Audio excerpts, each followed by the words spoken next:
What's up, everybody, and welcome back to the Ball Game podcast. We've got a great episode in store for you guys tonight. We just had the greatest doubleheader in NBA history last night. We're going to be reacting to that along with some of the other playoff games that have happened in the NBA. Tons of fun stuff to get into. I'm your host, Tom, with my co-host. I'm Matt. I'm Chris. All right, and yeah, we had some fantastic NBA games this past weekend. Again, particularly last night. How we doing, boys? Excited. Honestly, at a loss for words from what happened last night. The NBA playoffs started off so shitty. The weekend sucked, and then all of a sudden, we get what happened last night, and now the entire world is buzzing about the NBA playoffs once again. Yep. I'm fucking excited, man. I'm really excited. I'm a little disappointed. The playoffs haven't even started yet. No teams won on the road. True. So yeah. This is just fake playoff basketball we've seen so far. 12-0 at home. 12-0 at home. That's what did we say? That's For all of these. last time that was done was like 2013, Yeah, but that was 11-0, I think. So who yeah. knows? Yeah. Before we get into everything, subscribe, drop a like, do all that fun stuff if you want to see some more. And yeah, I think that's all we got for the intro stuff. So let's just hop right into it, boys.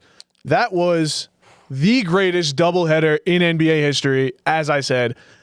I mean, especially coming from two Knicks fans watching that was a roller coaster of emotions in that last, what was it, minute and a half? I mean, it was the whole game was. It was a fantastic game, but I can't even put my emotions into words from last night. I was heartbroken with the last 30 seconds of the game at first, and I was like, fuck, we really lost. Like, this is going to be terrible. We're gonna be tied going to Philly, and Joel looks like he's not healthy, but he's nowhere still near dominating, healthy. still dominating. Just goes to show how good of a player Joel Embiid is. Tyrese Maxey was going for 30. Tyrese Maxey looks like an absolute star in the playoffs. So we can't far stop too. him. I mean, he's a hooper. Joel's a hooper, and I'm like, oh shit, 1-1 going to Philly. We're in trouble. yeah. And then the last 27 seconds of the game. And then divine intervention happens. And Jalen Brunson hits the side of the rim, and somehow, some way, the ball goes up and directly in. Yep. All right. So now the Knicks are, what was it at that point? We were down, I still 2. think like 2. Yeah. We were down 2. And I'm like, okay. All right. Like, we're probably not going to get the inbound. We're going to have to foul, and, we're probably going to lose this game. Of course, that's not what happened. No. I'm not going to get into the whole Philly side of things right now, but just, man, like getting that steal, Dante missing the first look, and then that man, for him to have the most ginormous set of fucking balls to step back up, get the pass from OG, take the shot, and win the game, that's just different. That is different. I love Dante DiVincenzo. That was amazing. And, of course, Isaiah Hartenstein. Shout out to him for getting the offensive rebound on that play. Shout out to Josh Hart, Brunson getting the steal on that play. Shout out to OG for kicking it out. Dante for hitting that shit. And then, of course, Isaiah Hartenstein, a guy that I had on my all-defensive team, gets the biggest block of the entire game, wins the game for the New York Knicks. OG hits 2 clutch free throws, and then boom. We're up 2-0 heading to Philly. Yeah, so that's where I was at. Like, I was literally sitting in my living room. My face is in my hands pretty much. I'm like, same thoughts. Like, oh, my God, it's 1-1 going to Philly. Like, we're right here. We could have won this and that. Brunson, you got to be better. Like, this and that. And then a miracle happens, like you said. And especially that Dante misses the first one and then takes objectively a worse shot. Like, it's still a good shot for him to take. Like, you trust him to take that. He's but firing away this year. Yeah. And then, so he knocks that down. Yeah, and then Hartenstein with the huge offensive rebound. Like, it literally took everyone to win that game in the last few seconds. Chris, what were your thoughts? No, I mean, you guys pretty much hit everything on the head. For the Knicks, I mean, it's just a miracle to be up 2-0 right now, given the way Jalen Brunson's playing. And you got to just expect going forward in the series him to turn that around. I mean, he's missing some bunnies, some shots that he normally hits, makes, yeah. but his Villanova brothers, man, they're putting him on their back. I mean, you're up 2-0 in a series where Josh Hart's been your best player. Josh fucking Think Hart, about that, man. The fucking sack of balls on that guy. And it's not even just a big shot at the end of game one, but just throughout the course of the series so far, every time Philly's gone on a mini run where it looks like they could potentially pull away, it's been Josh Harden, it's been Deuce McBride, honestly, who probably isn't going to get the credit he deserves in this one. Obviously, he wasn't as good as game one, but every time you guys need a bucket and need to stop momentum from Philly, it's been Deuce McBride and it's been Josh Hart. And it's been, like you said, Isaiah Hartenstein on the defensive end with clutch blocks. I mean, not even just Jalen Brunson hasn't gotten going. OG Anunoby hasn't really been too much of anything on the offensive end. His defense has been, what you pay for. But, I mean, it's just, like I said, it's a miracle to be up 2-0, going back to Philly, man. Steal one on the road, and that's all she wrote in this one. Yeah. So I'll say we'll start with that last play, because the last couple of plays, whatever, because it has been super controversial, and then we'll kind of dive into both teams. Everyone's saying Maxey got fouled.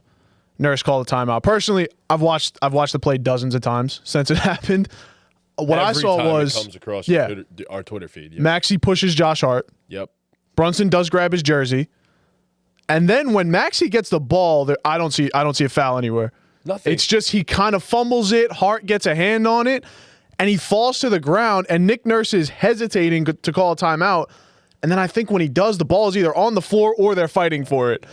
So that's what I saw. Of course, maybe my bias is creeping in. I really don't think it is. I really think that's what I saw. Yeah, so the other part of this the Philly fans were saying on Twitter too was that Nick Batum was calling one. But in the same vein as how you just said Nick Nurse was very hesitant to call his timeout, Nick Batum was the same exact way. He was hesitant to call a timeout. Yeah. So if you're half-hearted with it, first of all, you're not going to get it if you're not fully diving into it, especially in a situation like this where all the refs are trying to look over at the play. Right. You need to be screaming, your lungs off and getting in their fucking face. Yeah. So it's just that simple. And of course, there is some bias here for sure. And if someone wants to, if there's someone in the chat that wants to uncloud my judgment and tell me there's something I'm missing, please feel free to do so. I'm sure there's a bunch of Knicks fans, if anything. But all in all, I mean, I didn't see a foul. I didn't see a foul on Tyrese Maxey in that play. And if anything, you could have called an offensive foul for the push-off on Josh Hart. So, I don't know. All in all, I'm just very thankful that the Knicks are in the position that they're in right now. Of course, that final play was insane, but we had no business being in that game in the first place, which is kind of the problem the Phillies had over the last two games. You should be up 2-0. I don't deny that whatsoever. But somehow, some way, you're down 0-2. Heading back to Philly. I think it could have been I think there was enough there for it to be a foul, but I think just the way the officials have officiated so far throughout the playoffs, specifically in that series, if they did call a foul there, you guys would have been not you guys in particular, but Knicks fans would have been on Twitter. The refs are determining the game. The refs, robbed us of the game, blah, blah, blah, blah, blah. You got to let them play in that scenario. So that's one of those ones where I think it could have gone either way.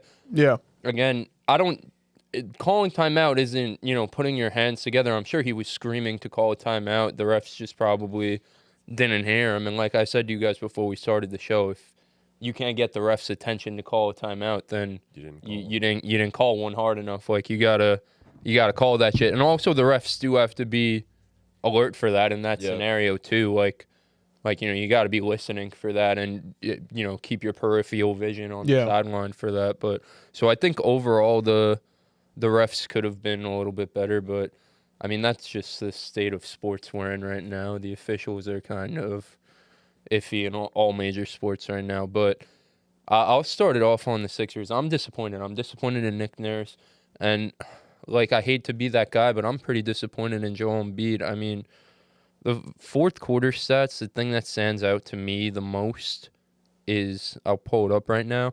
He shot 3 threes in the fourth quarter, and it's just all right, I know you could hit them. I do know you could hit them, but especially given the fact that he's playing hobbled, and that's my gripe with Nick Nurse's scheme so far to this point. I know you want to get Tyrese Maxey going downhill, so you're running a lot of high pick and roll, and Tyrese Maxey to take the burden off of a injured Joel Embiid. But in those scenarios, most of the time it's a pop because you're not trying to clog the lane for Tyrese. And Joel is starting his attack from the 3-point line. And listen, Joel could take Mitchell Robinson. He could take Isaiah Hartenstein off the perimeter for sure. But given the fact that he's hobbled, me personally, I would like to see more post touches down the stretch just to make it easier for him. So it's not, you don't have to go 23 feet to the basket. You have to go 8 feet to the basket, make a quick move, and get to your spot. So I think Nick Nurse is, you guys know what I always say, you got to get your stars easy buckets, and especially in this scenario, in a series like this where easy buckets are tough to come by, I think Nick Nurse is doing a pretty poor job so far deploying his star. Kind of the same thing with Tom Thibodeau on the other end. It's kind of everything. Yes. Listen, and like same thing for Embiid, same thing goes for Brunson. A guy like that, like the attention's going to be on them in a playoff scenario. So the easy buckets are going to be limited and they're going to be eyed in on that. But you got to get some easy buckets throughout the game. And that's another thing with Brunson is he's not getting any easy ones throughout the course of the game either. And he's also missing his easy ones too. Some of the bunnies, But I will say Philly has done a great job of guarding Brunson. Kelly Oubre has done phenomenal. Nick Batum has done phenomenal. They're throwing different looks at him, different bodies at him. There's a bunch of guys that they've been capable of throwing in Jalen Brunson's direction. I mean, you got big wings that are guarding him right now and doing a hell of a job. So, look, all in all, I get it, and I'm with it. Like, I completely understand that you need to get your stars better shots. There's not much you can do. Even down the stretch, Tyrese Maxey was hooping. Yeah. Tyrese Maxey was killing us. Yeah. Game 1 and 2, we have no answer for Tyrese Maxey. I still don't think we do. At that point, like, if you really do have this second star that is in this realm of just he can take over a game, which we've seen now, Tyrese Maxey is capable of doing that. Sometimes you just let that guy do his thing. But I want Joel Embiid and Tyrese Maxey to get going. Down. And I want Joel Embiid to look like he's conditioned enough to give me something down the stretch, not settling for jumpers. Yes. But that goes back to my point. Because the Lakers had a similar problem. Right. Too. You're setting him up, though, at the 3-point line. So it's easier to settle for jumpers when you're out there. If you're not even out there, you can't settle for them out there. You know what I mean? And like Sleazy's in the chat, he's playing on half a leg. Like, that's exactly my point. Like, if he's going to be out there, there's no reason for everything to be out there, starting at the perimeter, starting every move from the perimeter, especially down the stretch of the game as he's losing his legs. Like, I just think you got to find a way to get him some more, like, closer touches to the basket, especially during crunch time. He's been making a lot of his jump shots, though, too. Yeah, he's killing it from the middle. A lot of his jump shots. But that's the thing. He's starting off killing the games, but he's both games so far he's fading out, and I know a lot of that is due to the injury. Conditioning. Yeah. Like, I'm not oblivious to that, but also, like, I do think Nick Nurse could just do a better job deploying him down the stretch and using him as a weapon down the stretch. Yeah, I agree. But look, I will also say, and I said it before the series even started, you have the best rotation of bigs that any team will be able to combat with Joel Embiid, sans maybe the Cleveland Cavaliers. But even then, I don't know, because you have two guys on the Knicks that can match the physicality. Maybe not to the extent of Joel, but close to it. So I think it's like, yes, he's injured. Yes, the conditioning isn't there. But also we're wearing him out. Yeah, for sure. So we'll play we saw Mitch in game 1. Out-physical Joel at multiple points in the game. So you're keeping these two big men more fresh, and it definitely helps you down the stretch of games as well. So exactly, though. That's the point. He's going at fresher legs down the stretch of the game from the 3-point line. He's fucking 7'2". Get him the damn ball on the block and let him work. Come on. He might not have the energy to go even bother banging down. Because, like, dude, he can't run. Like, he's playing hurt. There were some possessions where he straight up stood down on the defense. Who was it that got a steal? I think it was Hart that got a steal and, like, was going towards the basket, and Joel was about at the other 3-point line, went to turn around and just couldn't chase him. Yep. Like, he's healthy Joel blocks shit out of that. But out of it. Like, I'm not excusing that, but I think that just goes into my point. Like, like, it could be more physical down there, but I'd personally rather him be down there where that's where he has his mismatch. If he's gonna have a mismatch, if he's hobbled, his agility on the perimeter isn't the Yep. same. So putting him in those Yeah. ISO situations from Ain't the helping. 3-point line, it's tiring Right. him out more. He's settling, so it gives the defense free possessions to get rest. So they're, they have more legs going the other way. They could get out in transition on a long miss, on a long mid-range when he's shooting off the back of the rim when he's tired and he's overcompensating for his dead legs. So He can't jump either. yeah. He can't even Yeah. get off the ground to get a rebound or anything. I think the cards are stacked against him regardless. Right. Yeah, Like Sleazy's saying, there's nothing more Joel can really do. I agree with that. Like, Yeah. I picked the Knicks in 5, so I think there is a way that they could be better down the because they've had a chance down the stretch of these games. Both They're games. they're just wearing out. And I think going into game 3, just having the home crowd on your side is going to just help the dead legs down the stretch of the game. Yeah. So I was going to pose this question, as I will for each of the series that are 2-0. Is Philly done? Is the series over? I didn't really think they had a chance going into it, so Okay. I think it's over. I'd be shocked if the Knicks don't get one of these games in Philly. Honestly. Yeah. One of these games is going to be a Brunson game.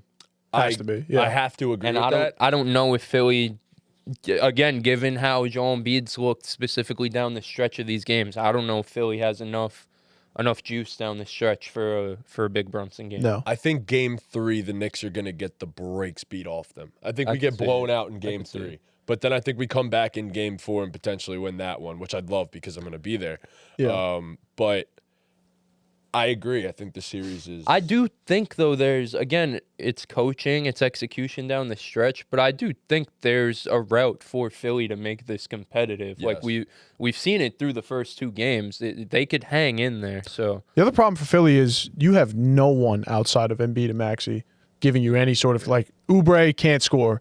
Buddy Hield, I don't think has scored a point. He is MIA. Yeah, he hasn't scored a point. Lowry had a good first game, Tobias but Harris, man. yeah, Oh, how much? Jesus. Yeah, Tobias Harris Yeah, is it's just rough. robbing people left and right. But yeah, like I said, Kyle Lowry, how much are you really expecting to get out of Kyle's him? been good. That's what I'm saying. He gave you 18 game 1. He's not going to give you much more Even than that. if he respect. gives you yeah. 8 per game. Yeah, you that's the should be thing happy with 'cause Lowry is he can Thing score with 6 Lowry, points. too, he could at least attack a closeout better Yes. than Yeah. these guys out there. And but yeah, that's pretty much it for the Philly side Yeah, of things. The but cards are definitely Yeah. stacked against them. They'd have to climb a steep hill to make this one even Absolutely. just competitive. I So, agree. But on I the- also... Go ahead. I was just going to switch over to the Knicks side of things because we didn't talk too much about the Knicks. Yeah, I was going to jump to the Knicks as well. So on the Knicks side of things, man, it's just the fact that, like you said, the fact that you're up 2-0 with Brunson playing the way he is a disaster. Is a disaster. It's a miracle, opposite of a disaster. Disaster for Philly. Yeah, disaster for Philly for sure. Yeah, you're like I said, you're up 2-0 in a series where Josh Hart's your best player. That's just phenomenal. But for Brunson, it's been tough because they've been throwing, like you said, they've been throwing these big bodies at him, and he is. I thought yesterday more so he was just missing shots that he normally makes, and when you're taking a bump fadeaway versus a guy that's 6'7", it's a lot harder to hit it over versus a guy that's 6'3", 6'4", So he's going to get going one of these games. He's going to have his game, and he's going to be right back to it. But his whistle is also not helping him. Horrible. They're really letting Yeah. him play. Yeah. Especially, I think throughout the entirety of the playoffs, and I think we'll talk about it more as we go on, but specifically in this series, they've been really letting them play so far. yeah, I love it. I'm I fine with I it love because it. we are Yeah. a physical basketball team. As Right. long as you're consistent with it, which they were in this one, they let them play all games, so they let them play down the stretch. So, Yes. I'm cool with that. It makes good basketball when can't really complain about the refs Not at in all. that one. yeah, Not at I all. agree. They, obviously they could have been better, but it's You're always going to find a Yeah. call that should have gone this way or that way, forever. But Yeah. that's how officiating works. It's just how it's going to When go. in doubt, just blame the refs, I guess. Yeah, that's what everyone's going to do anyway. bro. Um, 8 points in 27 seconds is fucking bonkers, man. Yeah. That's Yeah. one of those ones we're gonna talk about for years and years. Yeah. That was Ever. yeah. historical. That goes down in New York lore. Oh that yeah. game right there in New York lore. We don't even need to win the fucking championship. We're not going to. no. We know that. But man, that is something else. And I got to say this. I said it leading up to the playoffs, and I'll say it again. I really do wish we had Julius Randle because genuinely, I think this is a championship contending team if we have Julius I Randle. completely agree. And you could say that Josh Hart doesn't have the games that he has, but there's one thing that Julius Randle does that no other player on this team can do at this current moment, And that's take attention off of Jalen Brunson. I think especially in this series too. I don't think Philly really would have had the Personnel, guys to yeah. match up. No too well shot, with no Rondo, shot. So Tobias Harris would have tried his damn best. Yeah. But he did decent on Brunson too. I'll give him his credit there. But man, bro, like just not having Randall changes the entire game. It makes life so incredibly difficult on Jalen Brunson. And I really do wish we had him because he presents a lot of mismatches. And Brunson has made his life easier too, just the same way. Yeah. So it Brunson's sucks. his fall guy. Yeah. In that commercial. This team's chemistry is the greatest thing I've ever seen, bro. I absolutely love it. But outside of that, it sucks. Randall's done. That's whatever. I also want to say, there's one guy that I want to give credit to that nobody has even mentioned to this point, and that's Bojan Bogdanovic. In both games, when it felt like the Knicks could not buy a single bucket, Bojan hit big-time shot after big-time shot. Even though it was early in the game, those shots matter a ton, just for momentum purposes alone. And Bojan hit big ones back-to-back-to-back in Game 1 and then a couple of big threes in Game 2. So shout out to Bojan, man. All these guys that we have picked up have somehow, some way just become indispensable for us. Yeah. Brunson, Josh Hart, DiVincenzo, Bojan, like Isaiah Hartenstein. Man, like this front office has done a brilliant job of constructing a roster. Right. So, man, I don't even know what else to say. We don't belong here right now. We have no business being up 2-0. No business up 2-0 looking to advance against a very good Philly team. With Jalen Brunson shooting like 16 for 58. Sub 40%, yeah, or at least, yeah. Over the first two games of the series. So just very happy to be a Knicks fan at the current moment. However long this ride Sleazy, you're just the biggest hater for absolutely no reason. Saying we're down 0-2 if Randall plays. Like, stop, bro. He immediately came in here on some bullshit talking about the refs when we didn't even mention it. Like, just stop being a hater for like 10 minutes, bro. You know what I mean? It's funny because you could talk about Randall being like whatever, like he would make us down 0-2, whatever, you could say that. You know what? I think we would have beat your bum-ass team if we had Randall healthy. Oh my gosh. So, fuck you, Sleazy. Couldn't agree more. Fuck you. You're going to cakewalk through the Eastern Conference and then get smacked around by Jokic and the Nuggets. So, congratulations, buddy. You're going to fail again. Fuck the Celtics, man. And now he's sending us that Maxey was fouled and that they should have got a timeout. I'm about to remove him from the group chat, honestly. Like it's just unnecessary. Like that. you can't just I'm with you. You can't just let us have this. Bro, like he's such a big come on, man. He's the biggest hater. I used to love the Celtics. I was one of the first people to start saying the Celtics were title contenders years ago. And the year they made the finals, when they were like close to 500, I said to Christian Jaimo, and if he's in the chat, he could confirm this. I said the Celtics are going to go to the finals. Sure enough, they turned it around and they did. You know what? Now I fucking hate the Celtics That because was of you. crazy. I OCZ. turned the Celtics around. So did Jaimo. He was there for that when RJ hit that game winner versus. Oh Celtics. my That turned their God. season around that year. That was crazy. I remember that. Yeah, that was crazy, bro. But yeah, no, you are lying, Sleazy. You are. Because we wouldn't be down 0-2 with Randall playing in the series. We'd be up 3-0. Get out of here. I don't know how, Somehow. but we would. You I don't know gotta- how, but we would. You guys have any closing thoughts before we move on? From Let's go Knicks. That's all. Bing bong. yeah, there We we go. here.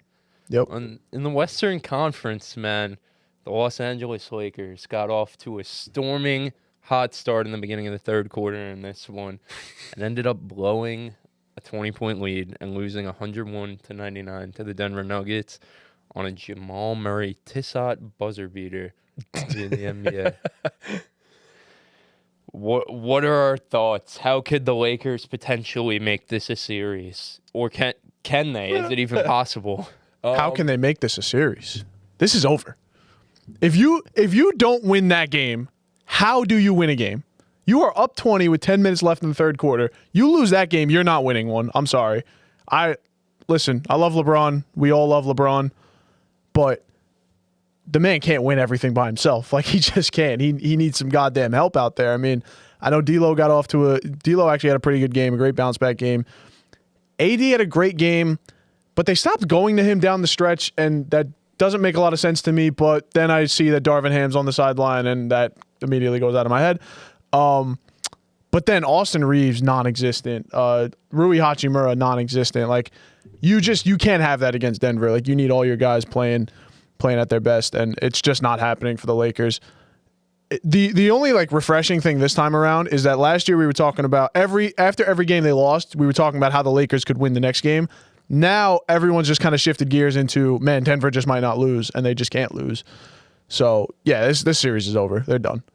So you mentioned a good point in terms of Anthony Davis not being featured in the second half. I thought that was just a phenomenal coaching job by Michael Malone to change the matchup for Anthony Davis. And I could be the first person to say, Jokic was getting killed in the LeBron AD pick and roll. Killed. Absolutely destroyed. Picked apart. And then Michael Malone said, okay, we're going to switch things up here. Put Aaron Gordon on Anthony Davis and KCP on LeBron James, which first and foremost, KCP had no business doing as good of a job on LeBron James as he did when he's giving up 60 or 70 pounds. And then also, Aaron Gordon put AD on clamps. He did. We should call it simple, just that simple. He put AD on clamps. And he didn't allow for the easy actions that AD was getting underneath the basket. And also, AD was making some crazy shots against Jokic earlier in that game as well. So you had to have some sort of a feeling that at some point some of those just wouldn't be going down. But I thought Michael Malone made a great adjustment. Put Aaron Gordon on Anthony Davis and put Jokic on Rui, and it ended up working out perfectly. And that was when the run kind of started. Momentum started to shift, and Jamal Murray had one of the worst starts to a game. You'd think he was 3 for 16 to start. And, of course, Jamal he goes into that fourth quarter, goes in a telephone booth, puts a cape on, comes out, and now he's Superman. So the Nuggets are inevitable. I said it yesterday to Christian. Yeah. When they were down 20, I said, there's just a feeling of inevitability that Jokic and the Nuggets just will always figure it out. Never out of a game. We'll always figure it out. So those are just my immediate thoughts on this game so far, Chris. No, yeah, I completely agree. I mean, I was in the PlayStation party, and it was me, Ortiz, Gallo. We were all saying, like, the Nuggets are going to come back, and the Lakers are going to get killed on Twitter tonight. Like, it's going to be crazy. Like, immediately, as soon as they went up 20, it was just, they're inevitable. And, I mean, you mentioned it. Listen, credit to Mike Malone for his game plan on AD, but this is too many times, man. I mean, come on. In the fourth quarter, you took one shot, brother. I mean, what are we doing? What are we doing? Yeah. And then you're gonna bitch and complain at the podiums about your recognition amongst the league and shit like that. I mean, two completely different things. But fuck Anthony Davis, come on, bro. Like, you can't. You have to see Aaron Gordon and say that's food. Aaron Gordon has to be food for a guy of Anthony Davis's caliber, bro. And then, listen, it's Jokic, but fuck, man. Jokic fucking dogged him in that third quarter, bro. And fourth. With his fourth. fucking footwork in the post, the up and unders, he dogged him. He makes it look so it's easy. Just, that can't... If you're going to be a nothing on offense, you at least have to bring it on the defensive end if you're that guy. I know it's Jokic, Nobody but fuck, can guard I don't him. care, bro. If you're fucking Anthony Davis, you're getting paid $50 million. You're supposed to have taken the torch from LeBron James 3 years ago. And it's the same thing over and over. It's unacceptable. Like, I hate to single him out, but he's probably the biggest reason why they lose this one. He's probably, they did a decent job on Jokic in the first half containing him, but once you let Jokic get going like that, then it just opens the two-man game for Jamal Murray in the fourth quarter. I mean, Jamal Murray was having a terrible game and then took over in the fourth quarter. And, I mean, the Nuggets only attempted four three-pointers in that fourth quarter, but they shot fucking 65%. They shot 75% on twos. They shot 12 for 16 on twos. And you have Anthony Davis, the best rim protector in the league. You're getting killed. I saw that out of the last 9 possessions, the Nuggets scored on 8 of them. Their execution down the stretch of games is unlike, I think, anything I've ever seen. They're the best. And it's just... They're the best. Like the biggest thing is, to me, is Jamal Murray just coming alive in the fourth quarter. And he said in the postgame, he was like, everyone just kept telling me, shoot the ball. And Jokic was like, I'm going to find you. And he just kept giving him the ball, even though because that's how we're going to win. That's how we won a championship. That's how we're going to keep doing it. to me, like, the thing that impressed me most was down the stretch of the game, it came down to LeBron and AD versus Jokic and Jamal. Yeah. And wasn't even close at that point. Like, wasn't even LeBron close. did his best. LeBron did his best until he missed a wide open three, but but he tried, man. Yeah, What did he score? 15 out of 20 for them or something like Yeah, he that was in the fourth? cooking it. Yeah, he was 12 out of 20. He was That dunk on the fast break was crazy. Yeah. Just because, like, at 40 years old, you shouldn't just so effort like it wasn't Just a crazy elevate, it yeah. wasn't a crazy poster, but like to just dunk on someone so effortlessly Yeah. like that after fucking playing 38 minutes or whatever the fuck it Speaking of is not posters, normal, bro. That KCP dunk. Yeah, in the no, he third got him. quarter, He got him. He got Bro, him. me and Trunks. He got him good. When he dunked that ball, me and Trunks looked at each other. We go, yo, 2K is acting up right now. KCP can't do that. And, bro, I thought he was going to lay it up. Motherfucker pulls it back Slams it, and then yeah. slams it. I'm like, oh, my God. Those are the. That's turning the game around. But right that's what I was gonna say. Those are the kind of plays you need when you don't when you're down like that. It takes some sheer balls to not lay it up and to go for Yeah. Oh, my God. No, KCP is one of Vicious. them Yeah. guys. Throwdown. He's one of them ones. Yeah. Winning player. He's but- perfect for the Nuggets, man. He really He's is. one of those, like, I think there's a tier of guys that are like you said before about the Knicks, that are indisposable. Like, there's just no value for a guy like KCP Yes. because what do you? Is KCP He's just so the J.R. Smith of Robert Horry's. Whoa. the J.R. Smith of Robert Horry's. That's Yo. a great. It's not I bad. get where you're going with that. I see the vision. I do. Perfect shot chuck.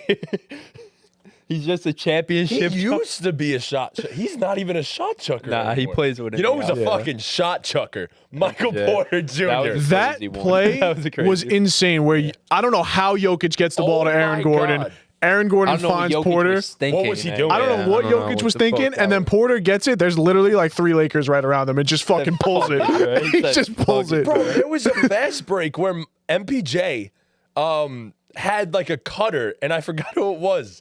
And I think it was Christian Brown, and he was wide open. Nope. And MPJ said, Don't fuck matter. it, tried to pull up, realized he was about to get blocked, and then threw it to Christian Brown. He said, to "No, get I'm fouled." wide open." Oh my God. I was like, Michael Porter Jr., bro, stop. Just stop doing that. But he got buckets. That's all what he night does. That's what he yesterday. does, man. Yeah. So, And what he's I'll there just for. say these last two things. You mentioned Jamal Murray and Jokic just outplayed LeBron and AD collectively down the stretch. And I mean, I alluded to that earlier. When you let Jokic get going scoring the way he did in the third quarter, and then you have to adjust to that, the clear adjustment will always give Jamal Murray the ability to turn the corner in the two-man game off the pick and roll and get to his mid-range. And obviously he fucking called game on a mid-range, but he got to his fucking spots the entire fourth quarter, and that's just Jokic's gravity after he gives you 12 minutes coming back from down 20, it's fucking dogging you in the post. And in terms of AD, Sleazy says in the chat, I got to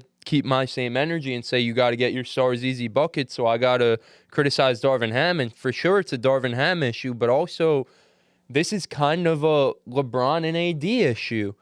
And listen, it's for as great as LeBron played, given the fact that the ball is always in LeBron's hand down the stretch of these games, part of that goes on LeBron too. You have to find AD in spots down the stretch so he could help you out, They're just, especially when you're going against guys like Jamal and Murray, Jamal and Jokic, who are damn near perfect every single time in crunch time, the last 5 minutes of a game.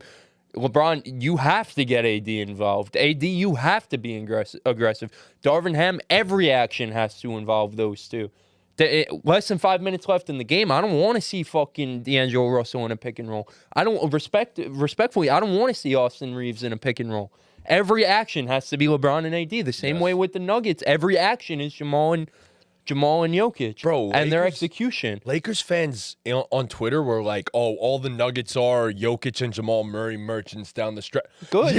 Yeah, that's what they should So be. stop it, yeah. They're superstars. Like, what do you mean? Do something They've about dicked it. you down the same way 10 straight 10 times in a row, and you can't do anything about it. It's not even just the fact that they beat them 10 straight times. They've done it the exact same way. Yep.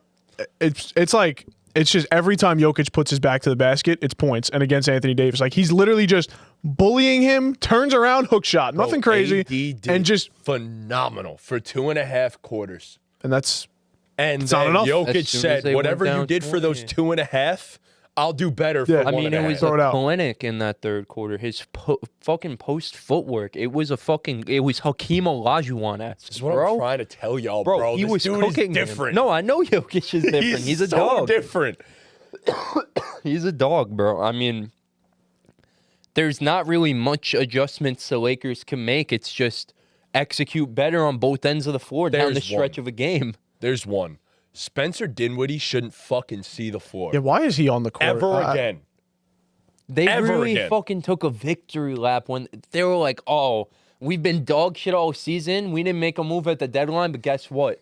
We got Spencer Dinwiddie on the and not like the real fans who thought it would help, actually to know. be Like fair. I know Jimo wasn't thinking too highly of Spencer Dinwiddie, but there were real life fucking fans who thought he was gonna make a difference. And come on, haven't we learned our lesson about Spencer Dinwiddie? Din shitty. Come on, come on. Gabe Vincent, if anything. The should be Lakers one are seeing the just floor. the Lakers are just undermatched. Like it's that simple. It's a shame because it's LeBron, but when you're going up against a guy like Jokic who has some mental fatigue that could honestly rival a guy like LeBron down the stretch of a game, like Yes. with those role players who execute to perfection, it's just They're just not going to outclassed. work when you have Anthony Davis disappearing. It's not going to work when you have guys like D'Angelo Russell who disappeared down the stretch. A guy like Rui Hachimura who he's another one who just fades down the stretch. He looks great for them in fucking the first 5 minutes of the second quarter normally. He does. He'll hit a three. He'll get a nice breakaway dunk. Probably He'll look get a big nice. But dunk. then down the stretch, ever since the first round versus Memphis last year, it's been invisible down the stretch of games. So It definitely comes down to Ham a lot, which we know Darvin Ham's an issue. Like, but and apparently he's going to be the coach next year either way, which is crazy to me. But it's I also just want to say, you spoke to the fading down the stretch, bro. Jokic's conditioning improved is drastically. unbelievable. and he's still That used fat. to be his biggest, that used to be the biggest complaint with him. He's yeah. still like, This man you know, does the same shit at the beginning of the game that he does it. I mean, at gets the end of the better. game that he does at the beginning of the game. He gets better throughout if the not course gets of the better, game, and he's so. playing in altitude, but he's used to it now because Yeah. he's played there. So like, right.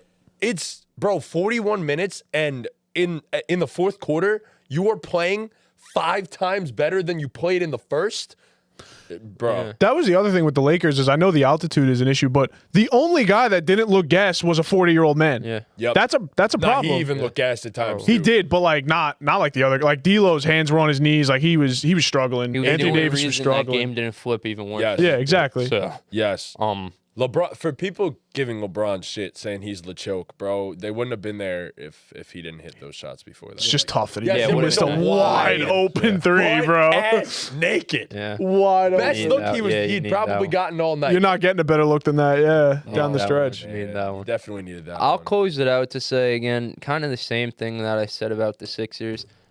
I do believe that if the Lakers can manage to just get one, I'm not saying they're going to win the series. I'm not saying they're going to take it 7.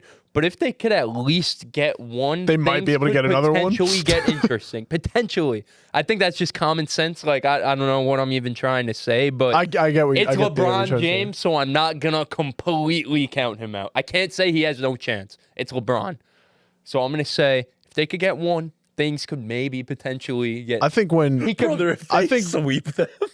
I think when which you're- is entirely possible. I think when your head coach and role players, teammates are playing against you, even LeBron can't get one. It's over. Like it was Probably. over before it Bro, started. I'm gonna be you know? honest. Is there another team in the West that I think could like push Denver? right now it doesn't really look like it. It looks like they should go right back to the finals, but there are teams out there that if they get in that mode, maybe we'll see. If Yeah. they get in The that Clippers mode. with Kawhi.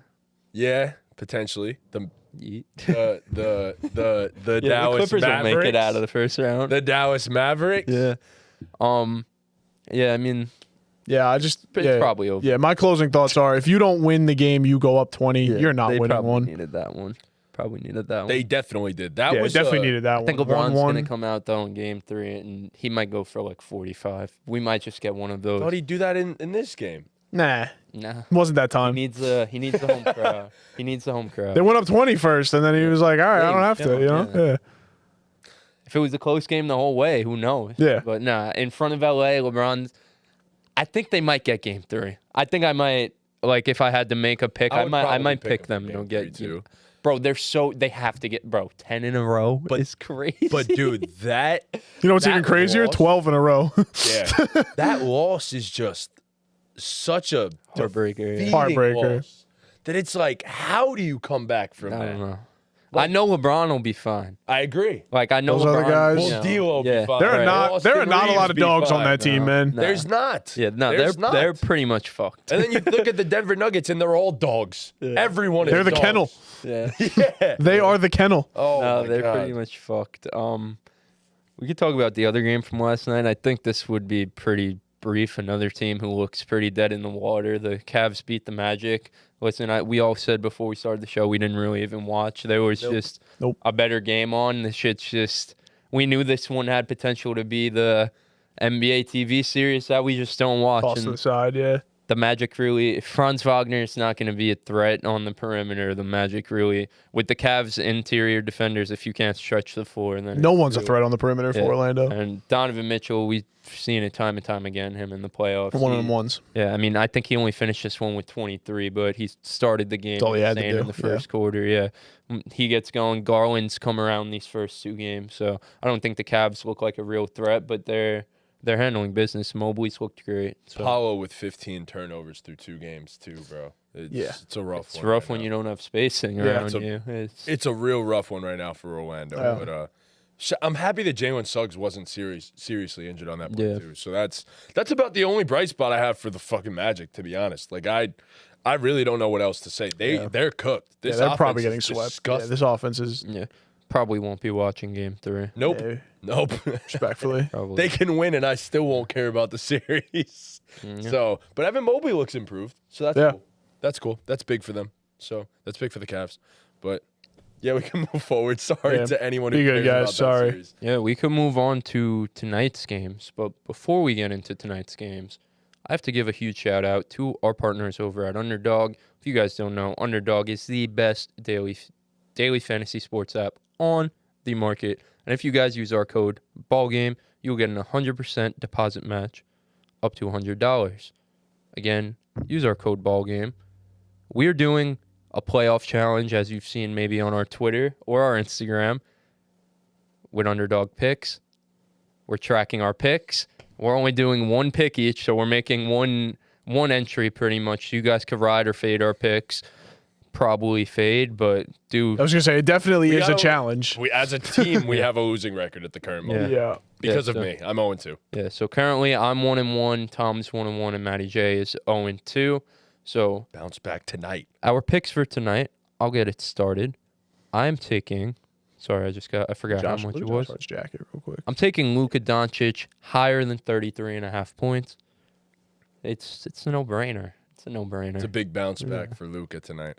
I'm going to take Kevin Durant higher than 6 first quarter points. I think KD comes out after Ann Edwards was talking that talk. So I think KD's gonna come out and have a big time first quarter. And I'm going to take Kyrie Irving higher than 24.5 points. I think he had 31 last game and they lost. I think it's a no-brainer. He goes over 24.5 to tie up the series. Yeah. Also, Underdogs has been doing a lot of promos. So be on the lookout for those at the top of your screen, typically once you open the app. That definitely helps in making some picks and winning some money. So you guys go do your thing. Yep. Yeah, for sure. So we could talk about some of these game 2s that we have on tonight. And the first one, we have game 2 of the Minnesota Timberwolves and the Phoenix Suns series. Timberwolves, it was a close game in the first half of game 1, but third quarter, the Timberwolves came out and dominated. So before we give our picks and predictions for game 2, what did we think of game 1 in this one? We got a historic playoff moment, the KD and Anthony Edwards talking shit. So what did we think of Minnesota's game 1 performance? Go ahead, buddy. I didn't catch much of this game, honestly, but yeah, the Ant talking to KD is, we said it before, Ant is one of them ones. Like, this man is built for prime time. He's built for the big lights. And I don't know that there's much Phoenix can really do to slow him down, honestly. Devin Booker he had a really not a good game for, what do you have, like 16 or something like that? It's something, not a good game. It was a rough one. Rough It one was for a Devin real Booker. bad shooting I don't night. think you're going to get many rough ones out of Devin Booker He's got in this Aiden on him. series. Yeah. He had 18. He had 18, yeah. 31% shooting. Mr. All Defense over there in J-Mac. Yeah. So I think, like you said, I think KD takes that chirping a little personal because we all know KD loves a good competition. So I think the Suns could bounce back and take the one tonight. But Timberwolves look damn good, man. So I got to say, I don't want to overreact after one game, but I'm probably going to overreact after one game. This Minnesota Timberwolves team is legit. Like, about as legit can come. So I was watching this game, and what I took away from this was Minnesota seems very okay with letting the Suns play one-on-one basketball.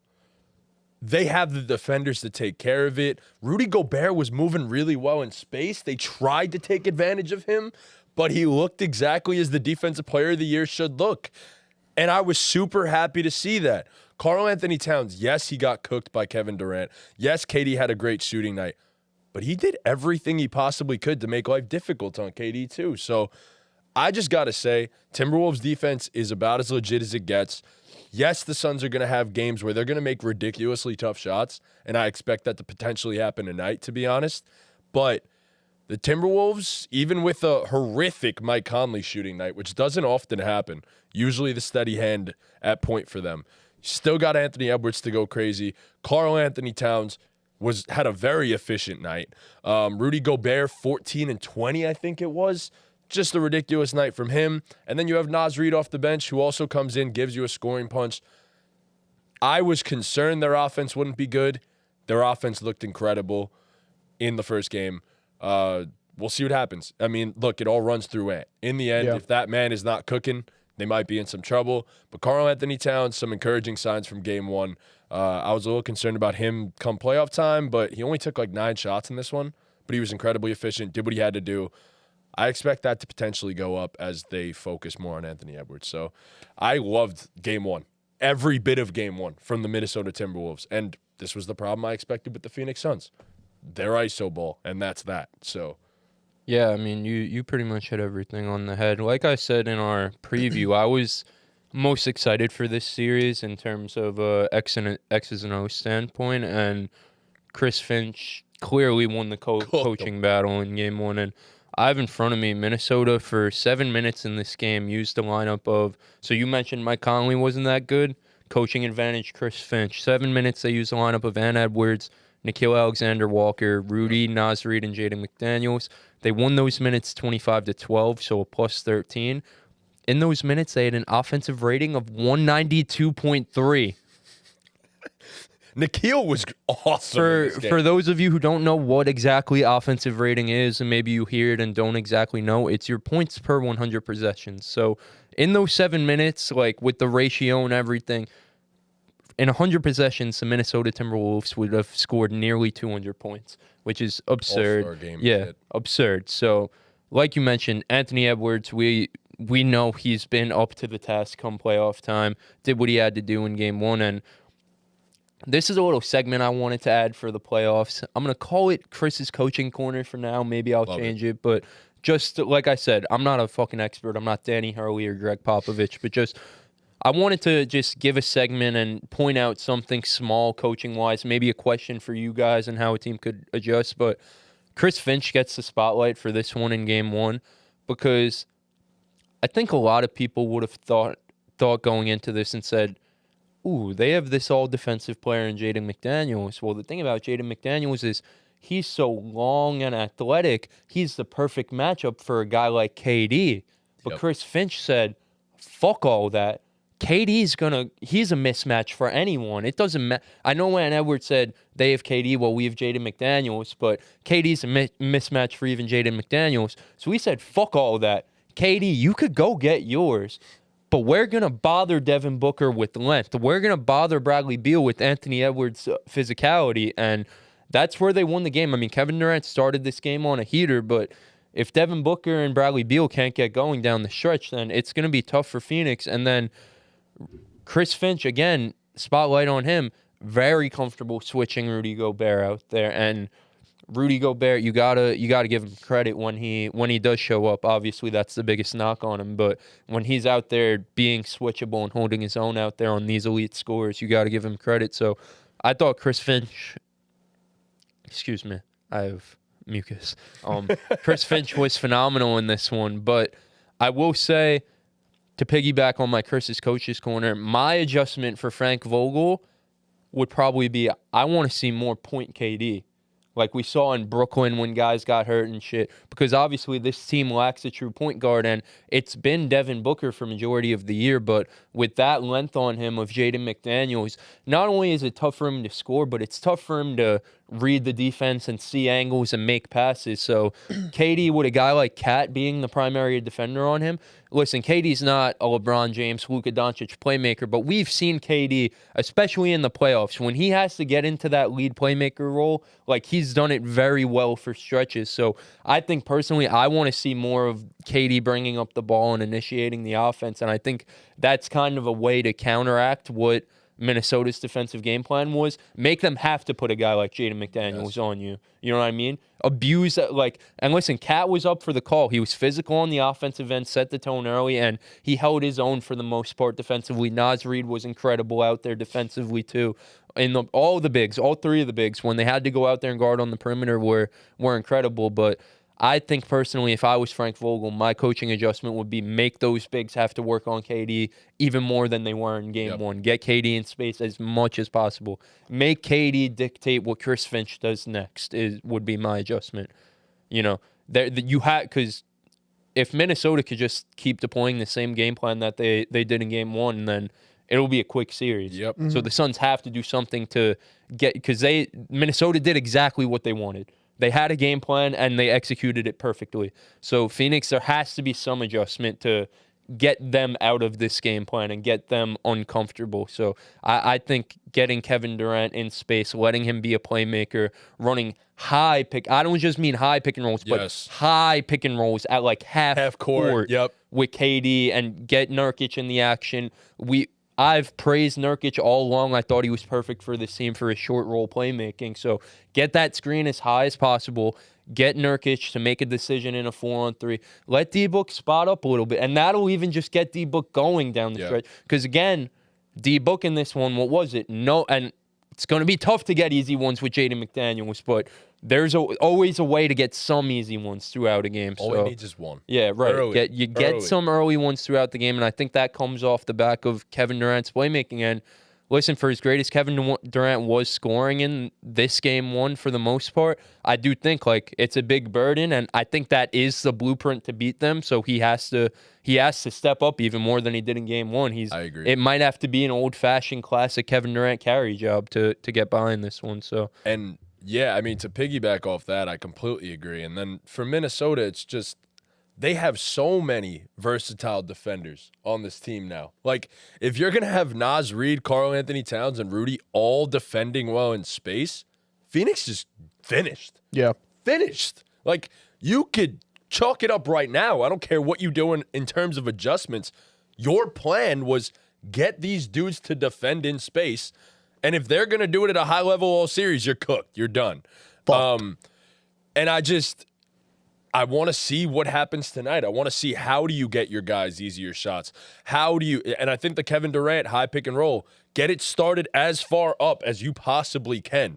Same thing with Book, too. They did try to make Rudy guard, but bring it all – and we're going to talk about the Clippers and Mavs, too, but it's I kind of have the same philosophy there.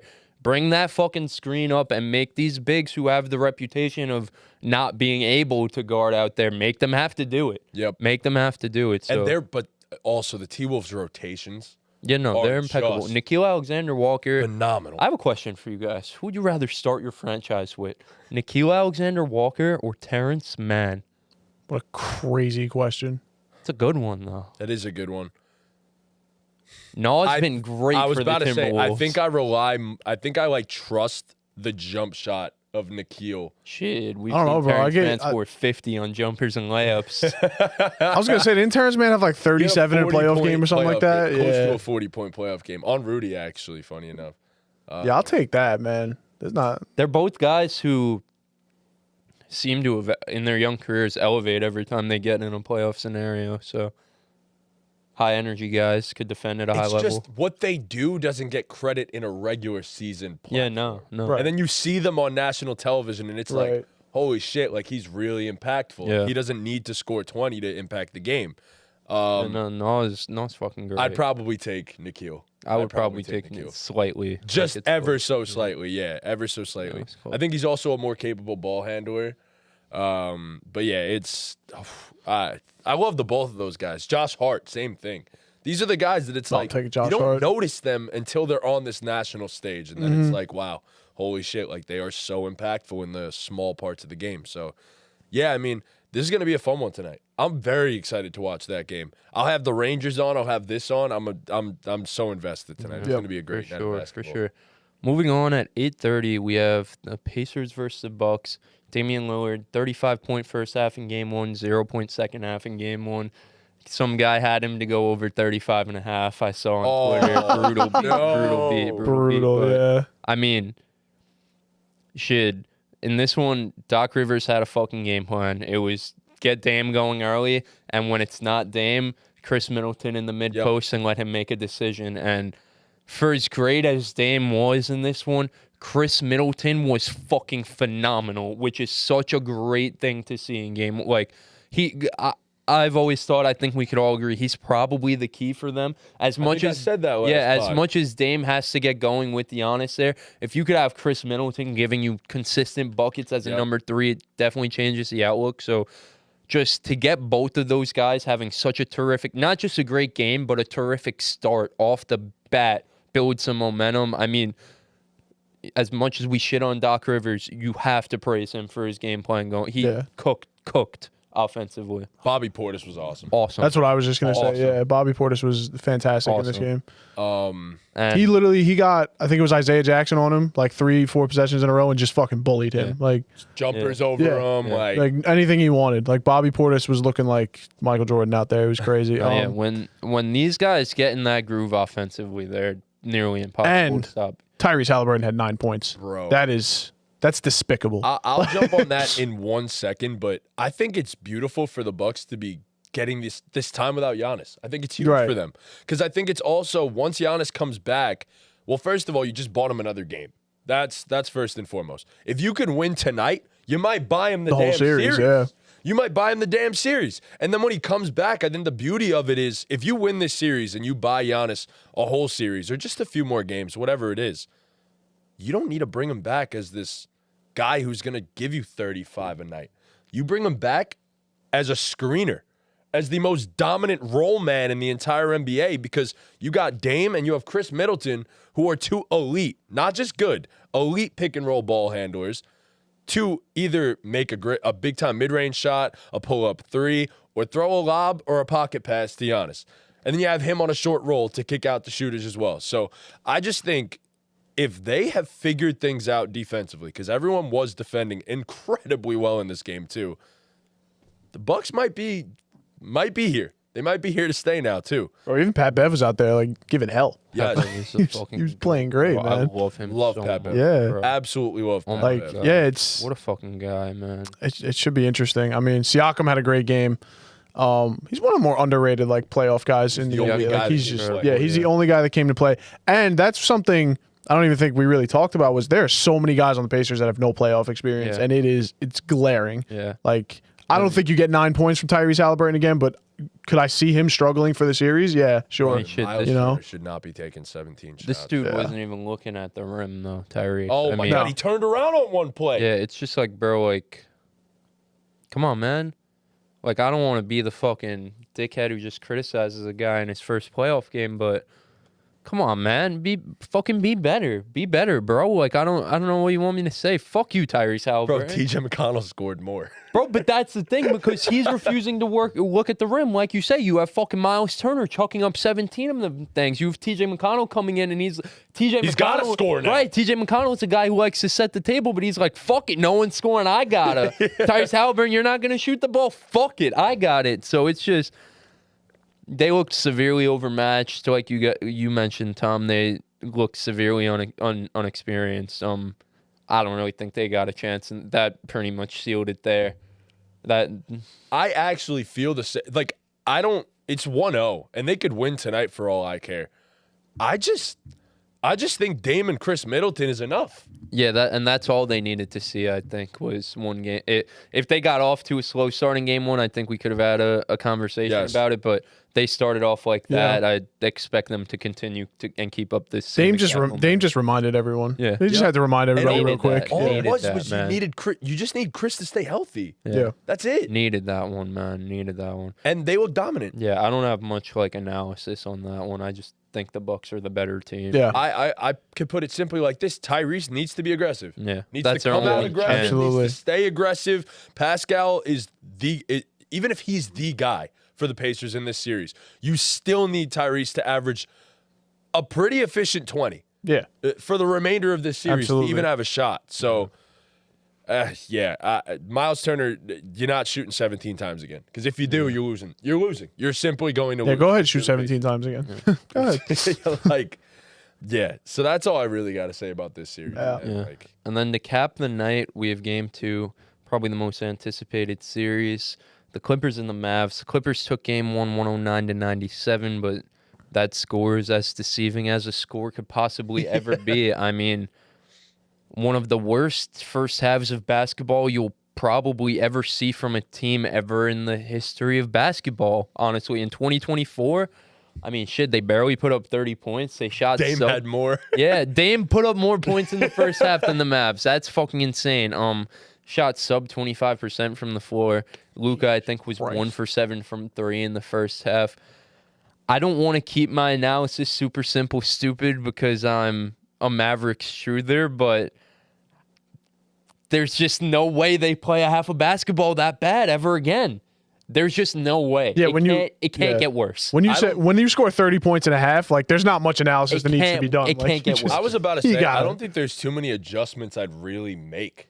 I think they definitely will. Yeah, I mean, to dive in a little bit deeper, on our preview, I had mentioned I thought something that was going to be a determining factor in this series was the bigs of the Mavericks, their athleticism. I thought that was going to be a matchup problem for the Clippers. Game 1, it was the complete opposite. Zubac's physicality. Yeah, I mean, not even just for the course of the game, but when they fucking took over early on, I mean, he came in and set the tone. He was just too physical. He was too physical They were giving for him Daniel touches, Gafford. Yeah. Posting up. He was too physical for Daniel Gafford. He set the tone early on, and Gafford was terrible. He was terrible in this one early on, and there was a lot of reasons why they fucking lost this one, but Gafford was actually on both ends of the floor, missing bunnies.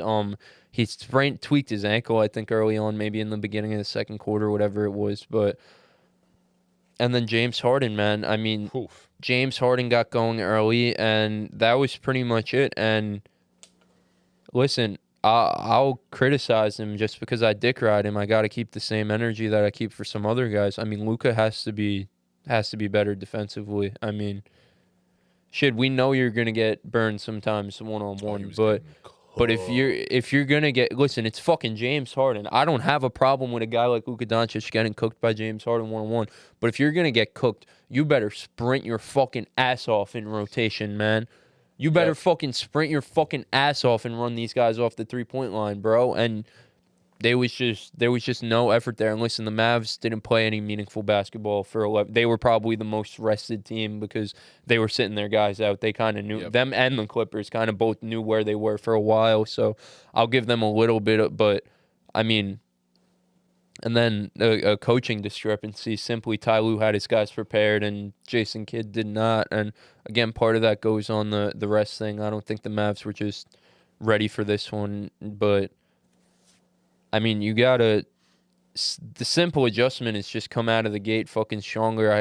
I wouldn't be shocked. I don't know if they announced the starting lineups for tonight yet, but I wouldn't be shocked if Jason Kidd just says fucking and starts Maxi Kleber. I think if the Clippers game plan, especially with no Kawhi, if the game plan off the rip is to attack down low and get Zoo going and then go to your perimeter guys, I wouldn't be shocked if Maxi Kleber starts next to Lively and you just say fuck you to Daniel Gafford, fuck you to Derrick Jones Jr. because listen, the game was already over, and I know everyone on Twitter is saying that Luka and Kyrie are, despite the loss merchants, they're saying, because they were posting their stats, despite the loss, Luka did this. So they're despite the loss merchants, but they did win the second half, and in a game like that where it's already over in the first half, you have to take away whatever positive you can from this.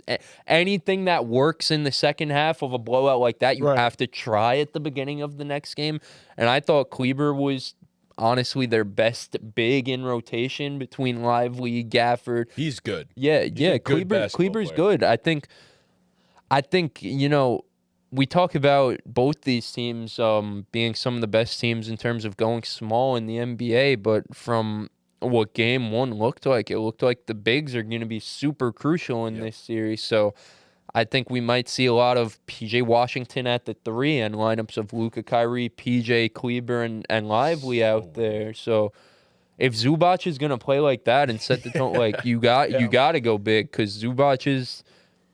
I mean, 15. When he's going like that, like, it kind of opens everything else up for everyone. I love the Mavericks defense on Paul George too. I guess he didn't really have to do much because Zubac and Harden carried him, but they did force him into a lot of, Paul George kept saying like, "Oh, it's gonna be my time." There were a few times where he got to a bucket, but for the most part, he took a lot of tough contested shots, and I mean, that's a plus, right? We get a hand up on every Paul George shot. We'll take that. But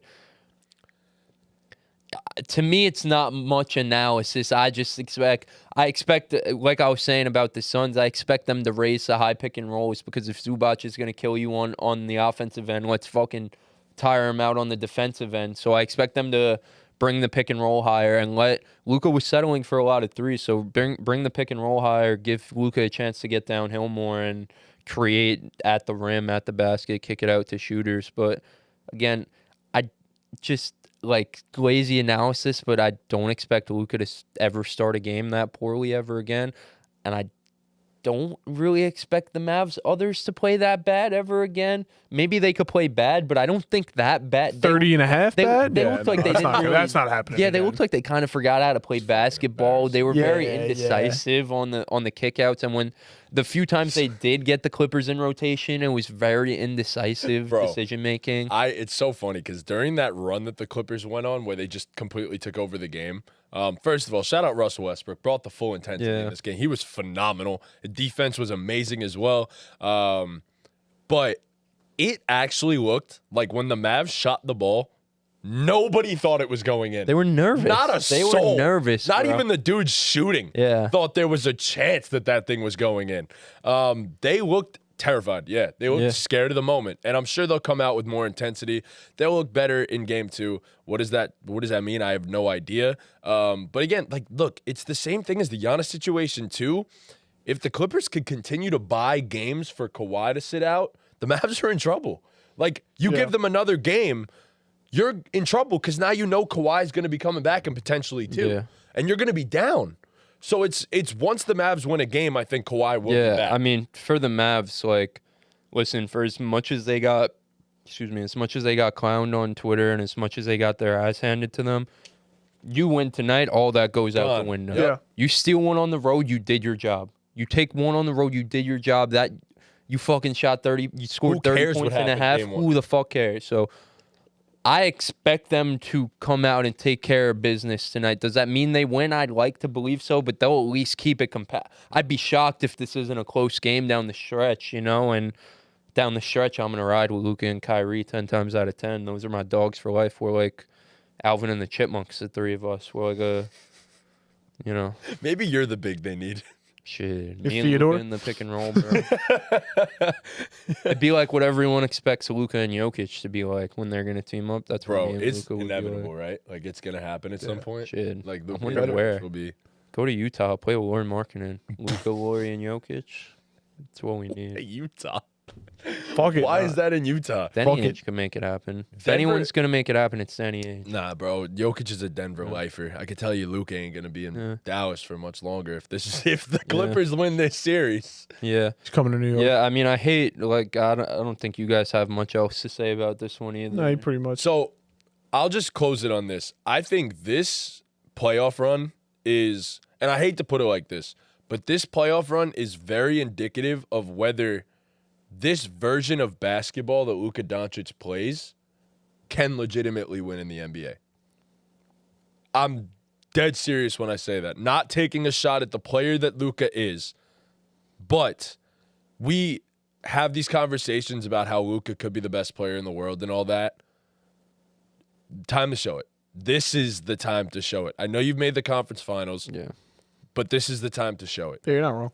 So I just think for as bad as the others were, it starts with the head of the snake. Yeah. And he got off to such a slow start and was also getting exposed on the defensive end, and that it just doesn't help with, like, for Jokic, he always gets everybody else involved. Luka, yes, he passes the ball a lot. He gets a lot of assists, but it's a different version of getting your teammates involved. Well, yeah, right. He pounds the ball. Right. Well, not even just that, but if you start the game fucking chucking up threes and missing all of them, and then you're down 15. Exactly my point. And then you're fucking swinging it out every time and asking Dante Exum and Derrick Jones Jr. to make shots when you're already down 15. It's a tough ask. That's my You have point. to start out strong, especially with this brand of basketball. You have to, and like I just said, it starts with the head of the snake. He has to start out strong. And, bro, we've seen Luka have crazy first quarters.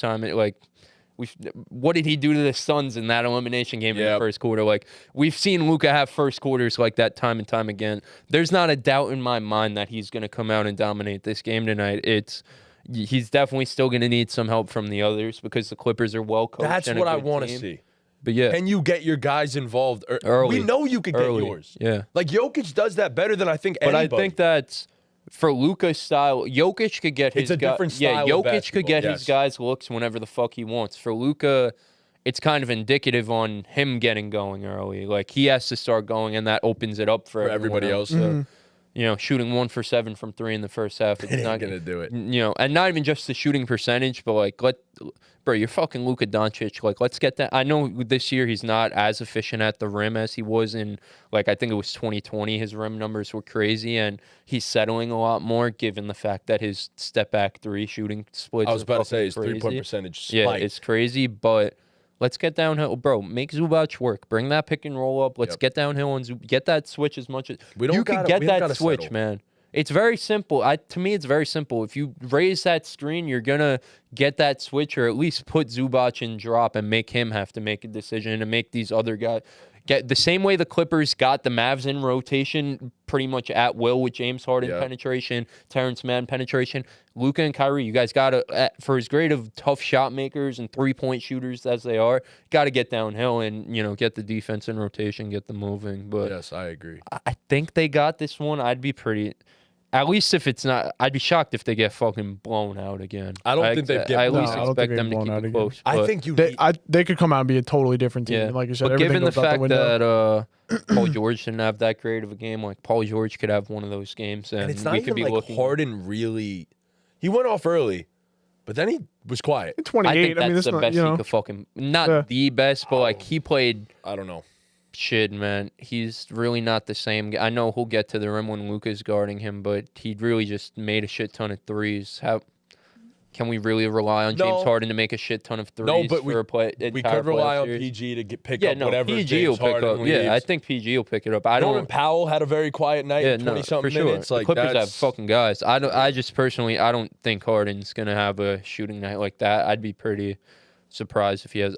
Honestly, he might be fucking dog shit. Given his track record, he probably will be dog shit. He'll be terrible tonight. Yeah, so yeah, it's pretty much that for the games tonight. The other two series, Celtics beat the Heat. Yeah, nope. Not much to say. Shout out to Jason Tatum at a triple-double. But the other one is interesting. Yes. So, what was that? Sunday night, the Thunder beat the Pelicans 94-92.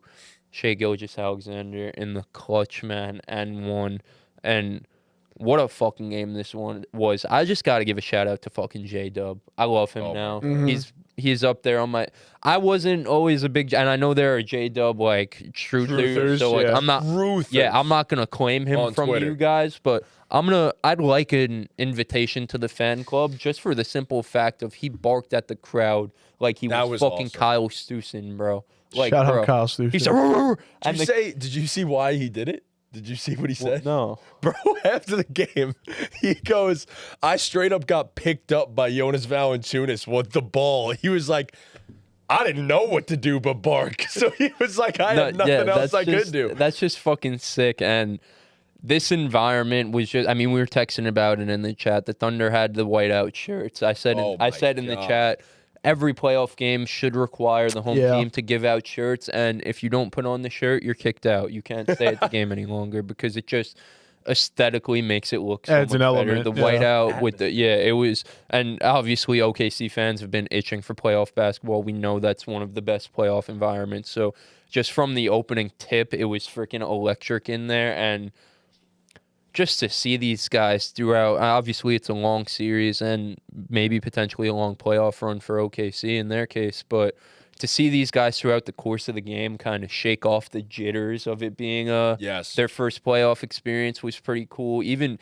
Shea in the beginning, it took him a little bit to get going, so I thought that was cool. And both these teams just, like I mentioned, I started it off with J-Dub barking, but both these teams just filled with fucking dogs. Top to bottom. I mean, Jonas Valanciunas is going to dominate this. I mean, Chet didn't look ready early on, and Jonas was dominating him, especially on the offensive glass. But Chet, throughout the course of the game, showed his versatility and his how valuable he is with his rim protection and his ability to attack closeouts. Lou Dort did a fucking tremendous job on Brandon Ingram in this one down the stretch. The torture chamber's a real thing. Yeah. And like we talk about with Jokic, I mean, down the stretch of a game, Shai Gilgeous-Alexander's pretty freaking inevitable. And one, like... So, funny enough with that, he Struggled started that with fourth turnovers, quarter. yes. 1 for 6 and had 3 consecutive possessions where he turned the ball over. I was like, oh my God. I was like, my glorious king, Shai Gilgeous-Alexander's getting cooked on Twitter right now. He ain't ready for the moment. I'm like, oh no. Like, I'm like, fuck. Like, people were right. He's not going to be a great playoff performer. I'm screwed. My discourse around him is screwed. And then, of course, down the stretch, bucket, end one, bucket. And I was just like, all right, we're back. We're good. MVP Shai. False Here he alarm. is.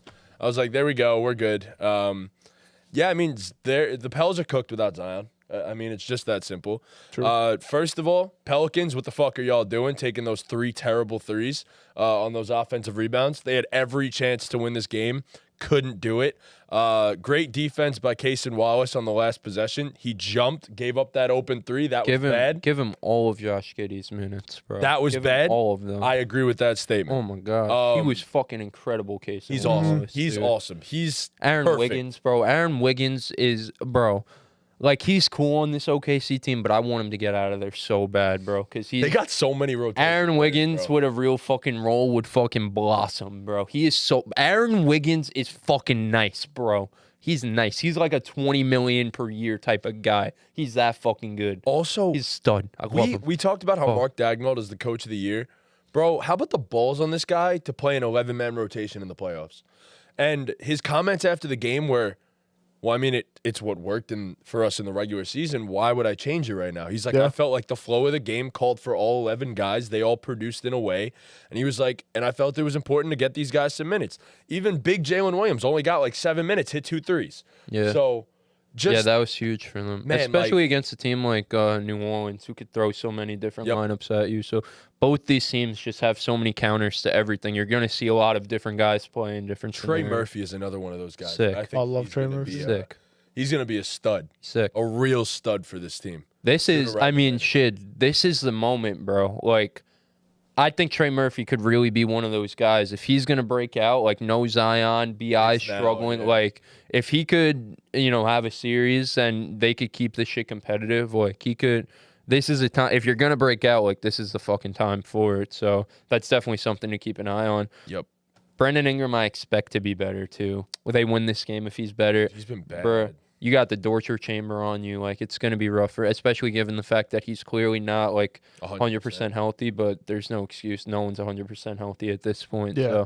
So, hey, man, it was good basketball. So I hope it continues like this. I hope we keep getting This is great gonna be a games out tough of these series. series. Yeah. Like a gritty series. Yeah, I do Yeah. ultimately think the Thunder just have too much. Yes. I think if Zion was here, I'd probably lean the Pelicans. I'm not going to lie. I agree with you. I don't, bro. Who's their answer? Yeah, given how JV bodied up Chet, I don't think they would have had an answer for Big Z, which is And even fucking if shame. they stopped Zion somehow, you're not just dealing with Jonas now. They're Yeah. just dealing with Jonas. Yeah, and having Zion would Now you just got open both. everything up. Yeah, So and then it Yeah. makes life easier for Brandon Ingram. Yeah, It it's makes a life shame. easier for CJ. Like Yeah. this Pelicans team when healthy is Like they're one of those teams that you look at and you're like, oh, that's a dark horse. Yeah. They could somehow make a run to the NBA. I was just reading. I was just looking up because I saw a report that said something about Zion potentially coming back, but it says it would require a second round. Evaluated May 1st, I think. Yeah. They have to make the second round for him to come back. So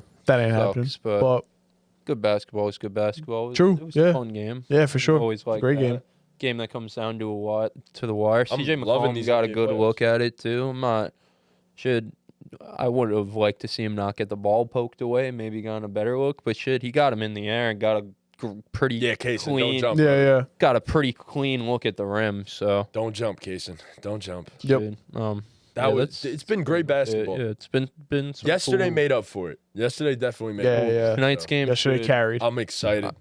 Bro, come on, Phoenix. Come on, Dallas. We need one. Put on a show. We need one. We need one of them, bro. We need one of Dallas these. can win. That's fine. We need I one don't of these want no series to Phoenix, start, bro. One of these series to start. You know Yeah, what come I'm on. saying? We gotta get going here. I'm telling you, bro. The T-Wolves. If we were talking about teams that have the best chance of pushing the Nuggets, I low key have a feeling it'd be the Timberwolves. Yo, we got Will to Fury in the chat. What? He said, "Yo, keep up the great work, shit. fellas." Wow, Thanks, Yeah, bro. we're Will. cool. What's up? Wow. Love you, Will. What's going Wow, I on, wasn't man? expecting Happy belated. that His one. birthday was His Oh, birthday was shit. Tuesday. Happy Yeah. birthday, buddy. But Tuesday. yeah, no, Whatever it was, bro. I yeah. think the Timberwolves might have the best chance of stopping the Nuggets. Who knows? So, but yeah, good NBA playoffs basketball so far. Rangers are about to be on. If any of you care about hockey, I'm definitely going to be tuned into. I don't that. care about hockey, but I care about the Rangers, if that makes sense. No, it does. I've started watching. I don't watch hockey all year, I'm but not gonna, I'm gonna watch dive the deep games. into hockey. I think we're done with Oh my basketball. God, did you see the analysis. Islanders last night?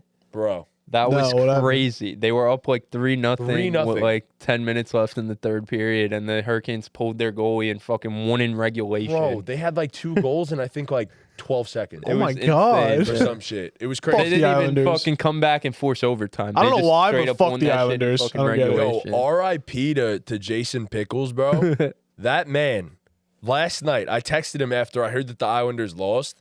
I go, because he was supposed to come and hang out at Luch's, whatever.